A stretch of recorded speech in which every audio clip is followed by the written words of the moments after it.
बच्चों, क्या हाल चाल? बढ़िया, सब कुछ बढ़िया ही होगा ना। ठीक है, तो आज के इस वीडियो में हम लोग इलेक्ट्रिसिटी चैप्टर का नेक्स्ट पार्ट लेके आ गए हैं, जहां हम लोग बात करेंगे कॉम्बिनेशन ऑफ रेजिस्टेंसेस के बारे में कि रेजिस्टेंस को किस किस तरह से कंबाइन कर सकते हैं।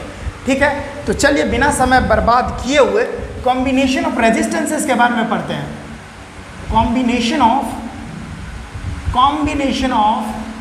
रेजिस्टेंसेस, क्या बोलिएगा?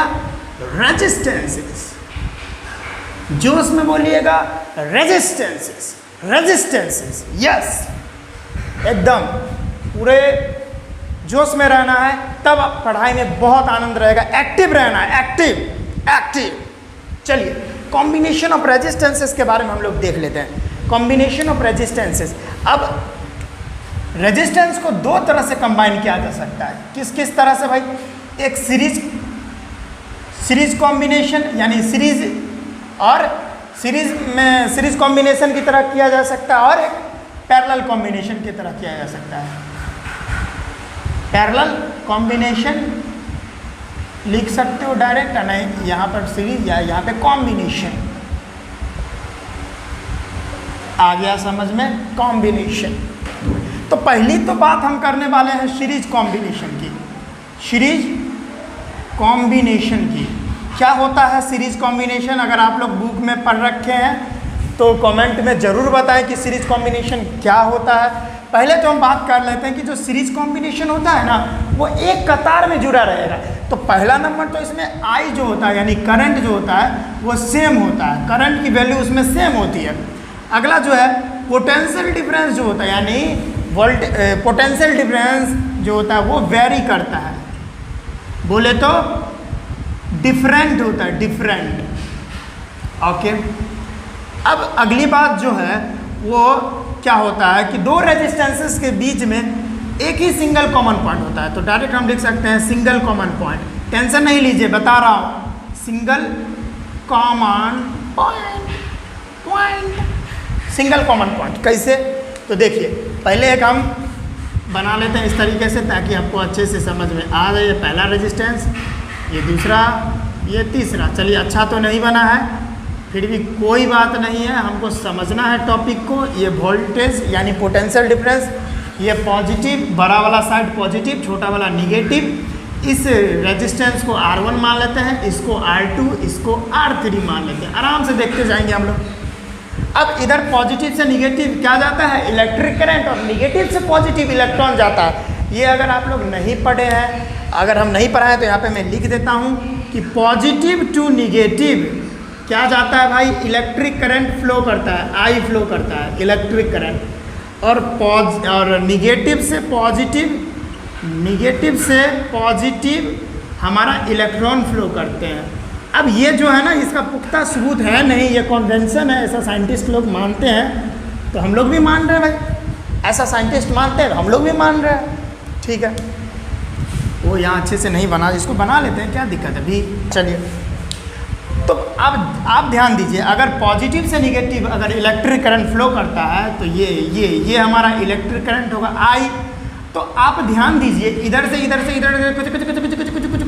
इधर भी आई करंट जाएगा, इधर सॉरी I1 लिख रहा हूँ, इधर भी आई करंट जाएगा, इधर भी आई जाएगा, इधर भी आई जाएगा, यानी तीनों में सेम जाएगा। अब अगर ये बात नहीं समझे तो मैं बता रहा हूँ, इसमें करंट जो है सेम क्यों रहेगा? यहाँ पे मैं लिखा हूँ ना सेम क्यों रहेगा, क्योंकि अब जहाँ पर नहीं समझ में आ रहा है ये चीज़, यानी सीरीज कॉम्बिनेशन होता है। अगर आपको सीरीज कॉम्बिनेशन समझ में नहीं आता है, पहले आप ध्यान रखिए कि सीरीज कॉम्बिनेशन में करंट की वैल्यू सेम रहती है। क्यों? तो एक बात मैं समझाता हूँ। मेरा घर है, विजेता सर का घर है मान लीजिए, तो अगर विजेता सर के घर जाने का एक ही रास्ता हो और कोई रास्ता ना हो, बस एक ही रास्ता हो, विजेता सर के घर जाने का अगर एक ही रास्ता हो, तो वो सीरीज कॉम्बिनेशन वहाँ पे हो जाएगा। और विजेता सर के घर पर जाने का बहुत सारा रास्ता हो, 4, 5, 6, 7 इतना रास्ता हो, तो वो पैरेलल कॉम्बिनेशन हो जाएगा। बस यही बात है। अगर करंट को फ्लो करने का सर्किट में बस एक ही रास्ता हो, अगर इलेक्ट्रिक करंट को सर्किट में फ्लो करने का एक ही रास्ता हो, तो वो जो है सीरीज कॉम्बिनेशन हो जाता है। यहाँ पर सीरीज कॉम्बिनेशन ही तो है। ये देखिए एक ही रास्ता तो नज़र आ रहा है हमको, इसी के लिए करंट बदलेगी नहीं, सेम रहेगी, कांस्टेंट रहेगी। यहाँ पे करंट सेम रहेगी। यहाँ R1 के निकट भी आई, यहाँ भी आई, यहाँ भी आई। लेकिन एक चीज़ जो है बदलेगी, वो वोल्टेज। पोटेंशियल डिफरेंस में यहाँ पे सीरीज कॉम्बिनेशन में पोटेंशियल डिफरेंस वेरी करता है, यानी बदलता है। तो R1 के निकट यहाँ पे V1 हो जाएगा, और R2 के निकट V2 और R3 के निकट V3 हो जाता है। यानी पोटेंशियल डिफरेंस बदलता है, किसमें? सीरीज कॉम्बिनेशन में।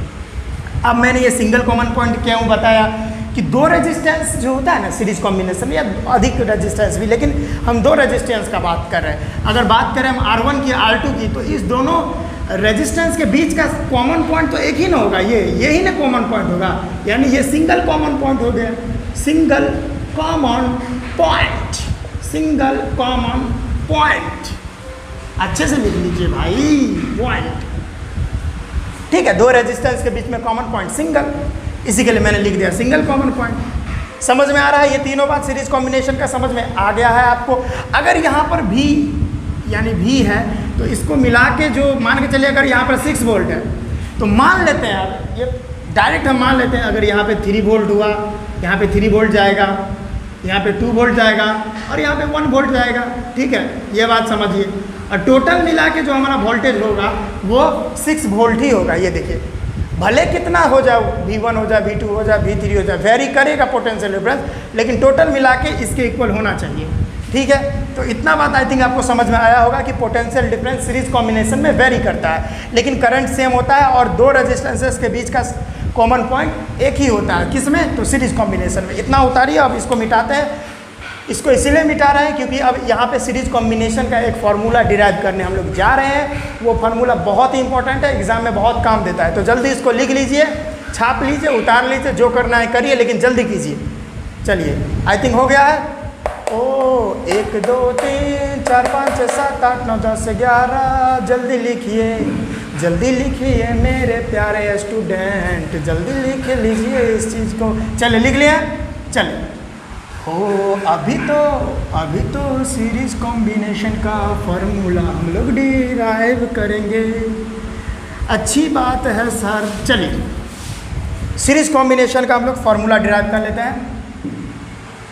Formula for series combination, combination ये रहा।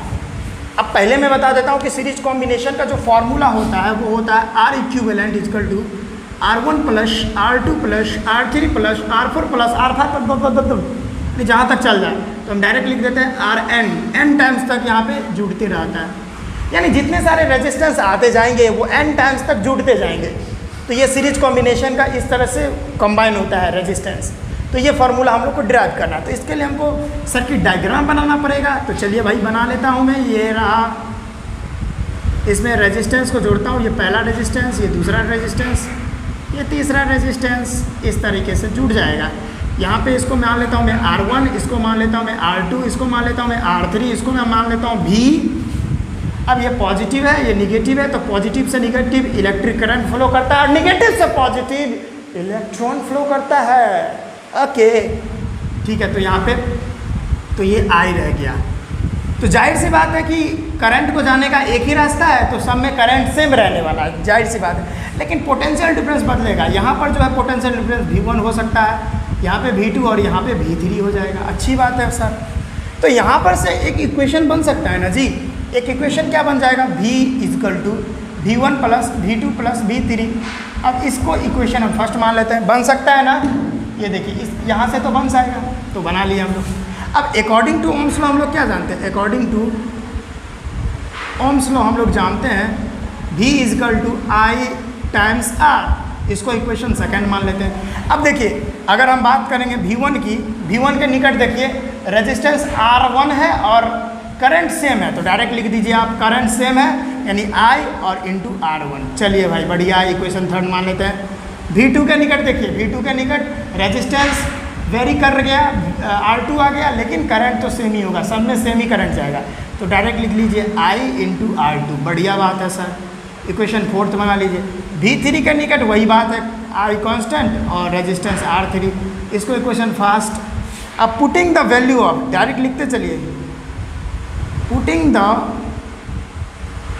Value of v comma v1 comma v2 comma v3 in equation first we get, यानी v की वैल्यू ये रहा, v की वैल्यू, v1 की वैल्यू, v2 की वैल्यू, v3 की वैल्यू इस वाले इक्वेशन में, यानी फर्स्ट इक्वेशन में अगर हम लोग डाल देते हैं इस इक्वेशन में तो हम लोग को क्या रिजल्ट देखने को मिलता है।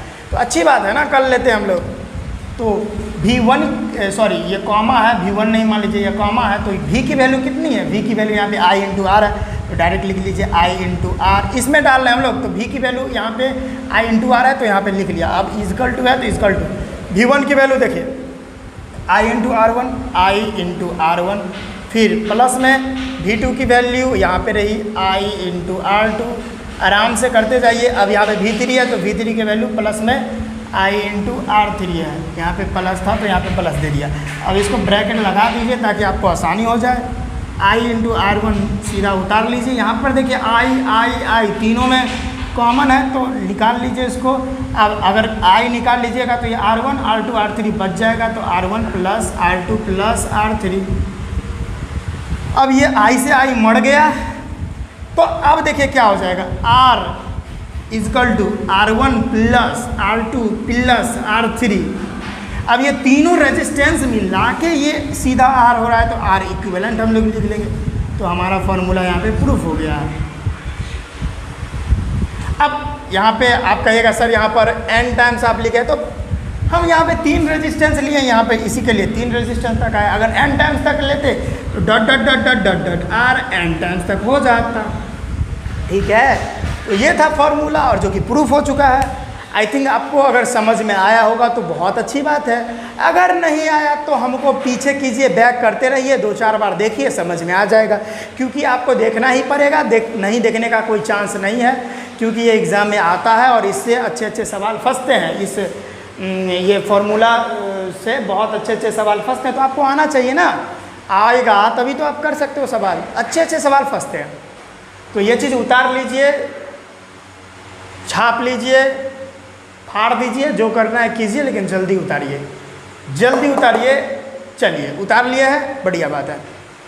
ठीक है, उतार लिए तो अच्छी बात है। ठीक है, मिलते हैं नेक्स्ट वीडियो में, पढ़ाई करते रहिए। All the very best.